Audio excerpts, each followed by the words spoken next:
Yo, what's up mga kalibis, no? So ito ngayon, biyahe tayo mula dito sa Sapote papuntang ano to, baybayin natin yung Aguinaldo Highway.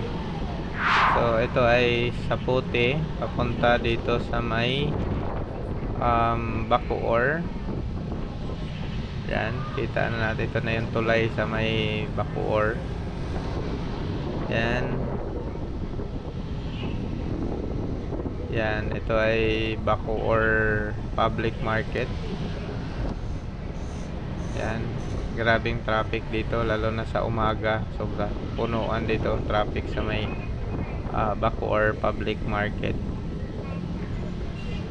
Yan. Pero ngayon hapon wala masyado. Pero ngayon hapon na kasi alas 5, nag-half day lang ako sa aking trabaho kasi nga meron akong importanteng pupuntahan which is tutubusin ko yung aking license ngayong araw na ito kasi nahuli ako dun sa may Dasma. Kaya yun po yung ngayon pong araw ang last day ng schedule sa pag-claim nung aking license, kaya kailangan ko ring makuha dahil for renewal kasi din yun next week, kaya kailangan talaga makuha ngayong araw, kaya dapat aabot ako sa oras bago mag-close yung opisina ng pagkukuhanan ko ng aking lisensya. So ayun, kahit traffic, sub lang sa traffic. Yan, so pagilid lang muna hanggang makarating kung saan tayo pupunta. Kaya yung aking mga nasundan ditong mga nagmumotor din, siksik din sa gilid. Kaya sunod-sunod lang din dito. Yan, traffic na. Kaya dito pa ito sa may palengke ng Bacoor, lagpas ng Sapote. Hindi naman ako masyadong familiar dito sa area, pero itong area na to ay sakop na ng Bacoor. Yan, itong areang to. Yan.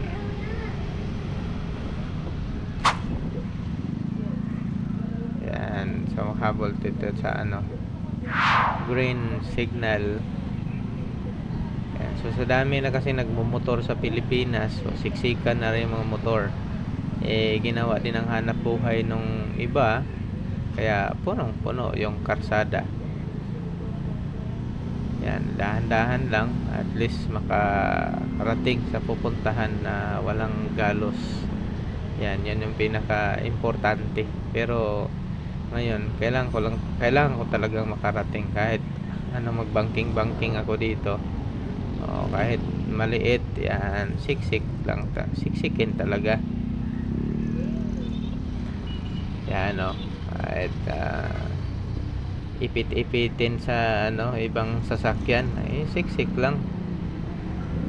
At dito sa lugar na to, mga kalibis, medyo mahigpit yung mga taga MMDA dito na traffic enforcer sa lugar na to. Kaya yung ibang mga nagmumotor, kumakanan sila dyan, gumigilid dyan sila sa may kanan, pagdating sa unahan, huli.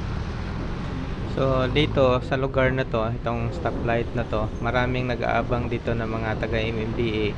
Pag nagkamali ka dito, ay huhulihin ka talaga. Marami na natikitan dito, kahit yung mga kasabayan ko dati, tinitikitan dito sa lugar na to. Kaya ingat ako dito, dahil dyan talaga walang pinapalagpas, sinuhuli talaga. Kaya kumpiyansa ako doon sa ibang lugar like sa Imus, sa Gentry, kumpiyansa ako. Ngayon pagdating naman doon sa Dasma, yun, medyo mahigpit din yung kanilang traffic enforcer, kaya yun, huli ako. maling akala.